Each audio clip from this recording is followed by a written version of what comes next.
Pulsar single disc. ভাই কয়টা Pulsar আছে আপনার কাছে এখন? পালসার 1 2 3 4টা আছে। তিনটা, একটা বিক্রি হয়ে গেছে। জি, তিনটা আছে। তিনটা আছে এখন বর্তমানে। আপনার হচ্ছে যে পালসার, এটা হচ্ছে 22 এর লাস্টে। 22 এর লাস্টে? জি, ওয়ান টেস্ট। আপনার হচ্ছে একদমই ফ্রেশ কন্ডিশনের। এটা এক প্রবাসী ছিল বাইকটি। আপনার হচ্ছে যে উনি যে 4,500 কিলো চালায় বাড়িতে রেখে গেছিল, ওনার বাড়ি থেকে আমরা নিয়ে আসছি।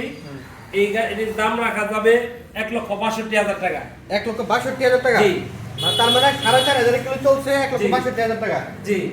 ওকে। এরপর হচ্ছে যে আরেকটা আছে 23 এর মডেল। এটা 23 এর মডেল? জি, 23 এর মডেল। আপনার এটা চলা সম্ভবত 7,000 কিলো। 7,000 কিলোমিটার? জি, 7,000 কিলোমিটার, 23 এর মডেল। এটা দাম রাখা যাবে আপনার 1,62,000, এটাও দিয়ে দেবো। এটা 1,62,000? জি।